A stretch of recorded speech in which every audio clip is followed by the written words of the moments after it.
गौतम बुद्ध किसी उपवन में विश्राम कर रहे थे। तभी बच्चों का एक झुंड आया और पेड़ पर पत्थर मारकर आम गिराने लगा। एक पत्थर बुद्ध के सर पर लगा और उससे खून बहने लगा। बुद्ध की आंखों में आंसू आ गए। बच्चों ने देखा तो भयभीत हो गए। उन्हें लगा कि अब बुद्ध उन्हें भला बुरा कहेंगे।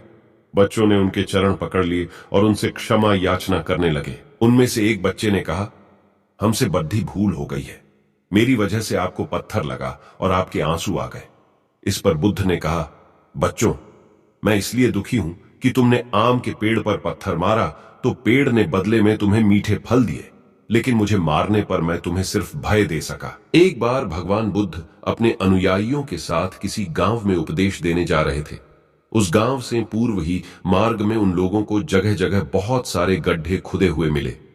बुद्ध के एक शिष्य ने उन गड्ढों को देखकर जिज्ञासा प्रकट की, आखिर इस तरह गड्ढे का खुदे होने का तात्पर्य क्या है? बुद्ध बोले, पानी की तलाश में किसी व्यक्ति ने इतने गड्ढे खोदे हैं। यदि वह धैर्यपूर्वक एक ही स्थान पर गड्ढा खोदता तो उसे पानी अवश्य मिल जाता, पर वह थोड़ी देर गड्ढा खोदता और पानी न मिलने पर दूसरा गड्ढा खोदना शुरू कर देता। व्यक्ति को परिश्रम करने के साथ धैर्य भी रखना चाहिए। एक बार भगवान बुद्ध भिक्षा के लिए एक किसान के यहां पहुंचे। तथागत को भिक्षा के लिए आया देखकर किसान उपेक्षा से बोला, श्रमण, मैं हल जोतता हूं और तब खाता हूं। तुम्हें भी हल जोतना और बीज बोना चाहिए और तब खाना खाना चाहिए। बुद्ध ने कहा, महाराज, मैं भी खेती ही करता हूं। इस पर किसान को जिज्ञासा हुई। बोले, गौतम, मैं न तुम्हारा हल देखता हूं, न बैल और न ही खेती के स्थल। तब आप कैसे कहते हैं कि आप भी खेती ही करते हैं? आप कृपया अपनी खेती के संबंध में समझाइए। बुद्ध ने कहा, महाराज, मेरे पास श्रद्धा का बीज, तपस्या रूपी वर्षा, प्रजा रूपी जोत और हल है, पाप भीरुता का दंड है, विचार रूपी रस्सी है, स्मृति और जागरूकता रूपी हल की फाल और पेनी है। मैं वचन और कर्म में संयत रहता हूं। मैं अपनी इस खेती को बेकार घास से मुक्त रखता हूं और आनंद की फसल काट लेने तक प्रयत्नशील रहने वाला हूं। अप्रमाद मेरा बैल है, जो बाधाएं देखकर भी पीछे मुंह नहीं मोड़ता है। वह मुझे सीधा शांति धाम तक ले जाता है। इस प्रकार मैं अमृत की खेती, पहले शरीर में घुसे बाण को हटाना ठीक रहेगा या फिर देखना कि बाण किधर से आया है और किसे लक्ष्य कर मारा गया है? मलुक्य पुत्र ने कहा, पहले तो शरीर में घुसे बाण को तुरंत निकालना चाहिए, अन्यथा विष पूरे शरीर में फैल जाएगा।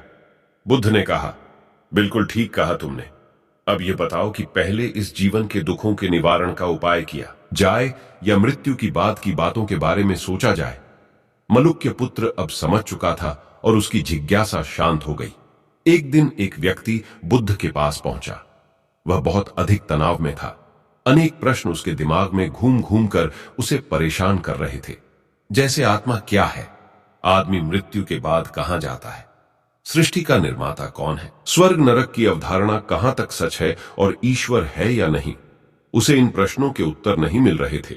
जब वह बुद्ध के पास पहुंचा तो उसने देखा कि बुद्ध को कई लोग घेर कर बैठे हैं। बुद्ध उन सभी के प्रश्नों व जिज्ञासाओं का समाधान अत्यंत सहज भाव से कर रहे हैं। काफी देर तक यह क्रम चलता रहा, किंतु बुद्ध धैर्यपूर्वक हर एक को संतुष्ट करते रहे। बेचारा व्यक्ति वहां का हाल देखकर परेशान हो गया। उसने सोचा कि इन्हें दुनियादारी के मामलों में पड़ने से क्या लाभ। अपना भगवत भजन करें और बुनियादी समस्याओं से ग्रस्त इन लोगों को भगाए। किंतु बुद्ध का व्यवहार देखकर तो ऐसा लग रहा था मानो इन लोगों का दुख उनका अपना दुख है। आखिर उस व्यक्ति ने पूछ ही लिया, महाराज, आपको इन सांसारिक बातों से क्या लेना देना? बुद्ध बोले, मैं ज्ञानी नहीं हूं और इंसान हूं। वैसे भी वह ज्ञान किस काम का जो इतना घमंडी और आत्म केंद्रित हो कि अपने अतिरिक्त दूसरे की चिंता ही न कर सके? ऐसा ज्ञान तो अज्ञान से भी बुरा है। बुद्ध की बातें सुनकर व्यक्ति की उलझन दूर हो गई। उस दिन से उसकी सोच व आचरण दोनों बदल गए। कथा का सार यह है, ज्ञान तभी सार्थक होता है जब वह लोक कल्याण में संलग्न हो। महात्मा बुद्ध एक गांव में ठहरे हुए थे। वे प्रतिदिन शाम को वहां पर सत्संग करते थे। भक्तों की भीड़ होती थी क्योंकि उनके प्रवचनों से जीवन को सही दिशा बोध प्राप्त होता था। बुद्ध की वाणी में गजब का जादू था। उनके शब्द श्रोता के दिल में उतर जाते थे। एक युवक प्रतिदिन बुद्ध का प्रवचन सुनता था। एक दिन जब प्रवचन समाप्त हो गए तो वह बुद्ध के पास गया और बोला, महाराज, मैं काफी दिनों से आपके प्रवचन सुन रहा हूं, किंतु यहां से जाने के बाद मैं अपने गृहस्थ जीवन में वैसा सदाचरण नहीं कर पाता जैसा यहां से सुनकर जाता हूं। इससे सत्संग के महत्व पर शंका भी होने लगती है। बताइए मैं क्या करूं? बुद्ध ने युवक को बांस की एक टोकरी देते हुए उसमें पानी भरकर लाने के लिए कहा। युवक टोकरी में जल भरने में असफल रहा। बुद्ध ने यह कार्य निरंतर जारी रखने के लिए कहा। युवक प्रतिदिन टोकरी में जल भरने का प्रयास करता, किंतु सफल नहीं हो पाता। कुछ दिनों बाद बुद्ध ने उससे पूछा, इतने दिनों से टोकरी में लगातार जल डालने से क्या टोकरी में कोई फर्क नजर आया? युवक बोला, एक फर्क जरूर नजर आया है। पहले टोकरी के साथ मिट्टी जमा होती थी, अब वह साफ दिखाई देती है। कोई गंदगी नहीं दिखाई देती है और इसके छेद पहले जितने बड़े नहीं रह गए, वे बहुत छोटे हो गए हैं। तब बुद्ध ने उसे समझाया, यदि इसी तरह उसे पानी में निरंतर डालते रहोगे तो कुछ ही दिनों में ये छेद फूलकर बंद हो जाएंगे और टोकरी में पानी भर पाओगे।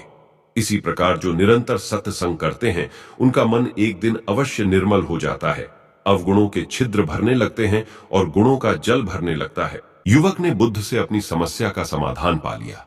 निरंतर सत्संग से दुर्जन भी सज्जन हो जाते हैं, क्योंकि महापुरुषों की पवित्र वाणी उनके मानसिक विकारों को दूर कर उनमें सद्विचारों का आलोक प्रसारित कर देती है। एक आदमी को बुद्ध ने सुझाव दिया कि दूर से पानी लाते हो, क्यों नहीं अपने घर के पास एक कुआं खोद लेते?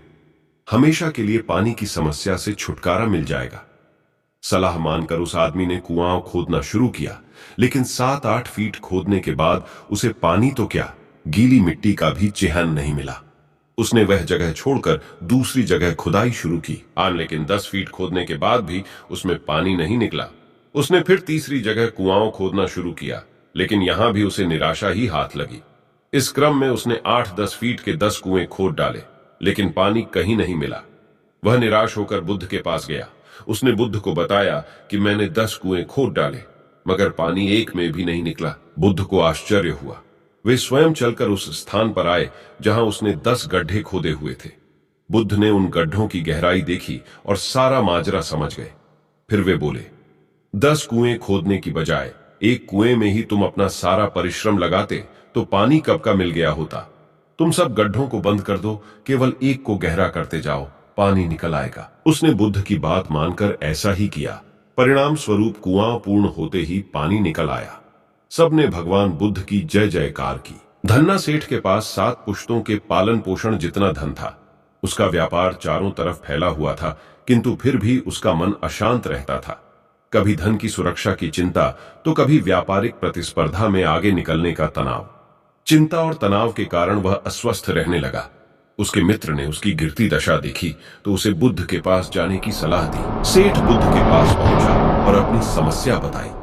बुद्ध ने उसे सांत्वना देते हुए कहा, तुम घबराओ मत, तुम्हारा कष्ट अवश्य दूर होगा। बस तुम यहां कुछ दिन रहकर ध्यान किया करो।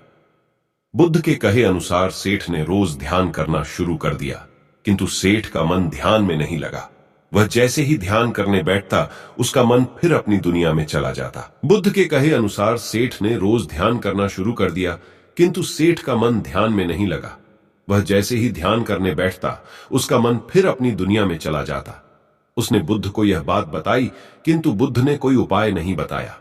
थोड़ी देर बाद जब सेठ बुद्ध के साथ वन में सायंकालीन भ्रमण कर रहा था, तो उसके पैर में एक कांटा चुभ गया। बुद्ध ने कहा, बेहतर होगा कि तुम जी खड़ा कर कांटे को निकाल दो, तब इस दर्द से मुक्ति मिल जाएगी। सेठ ने मन कड़ा कर कांटा निकाल दिया, उसे चैन मिल गया। तब बुद्ध ने उसे समझाया, ऐसे ही लोभ, मोह, क्रोध, घमंड व द्वेष के कांटे तुम्हारे मन में गड़े हैं।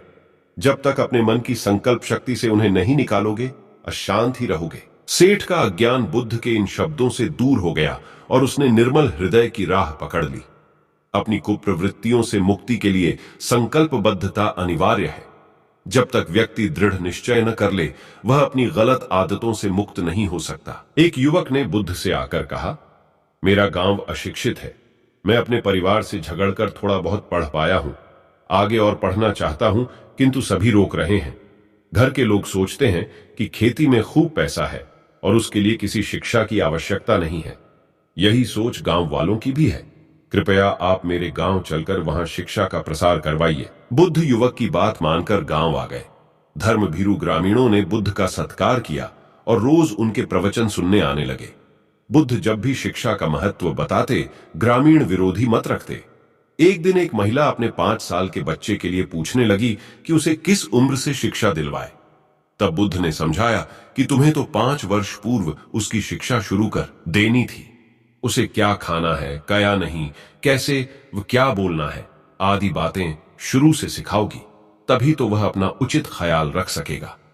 बुद्ध की यह बात महिला सहित सभी ग्रामीणों को समझ में आ गई। उन्होंने अपने बच्चों को विद्यालय भेजना शुरू किया। यह समय वर्षा का था। युवक ने लोगों को जल संग्रहण की तकनीक बताई। अधिकांश ने उपहास किया, किंतु युवक अपना काम करता रहा। बुद्ध का सहयोग प्राप्त था, इसलिए किसी ने उसका खुलकर विरोध नहीं किया। जब गर्मी में भीषण जल संकट के कारण फसलें सूखने लगीं, तो युवक ने कुएं खुदवाए, जिनमें जल संग्रहण की तकनीक के कारण खूब पानी निकला। ग्रामीण अब शिक्षा का महत्व समझ चुके थे। धीरे धीरे संपूर्ण गांव शिक्षित हो गया। ज्ञान हर उम्र में अर्जित किया जा सकता है। यही ज्ञान हमें जीवन में आने वाली समस्याओं के समाधान की राह सुझाता है।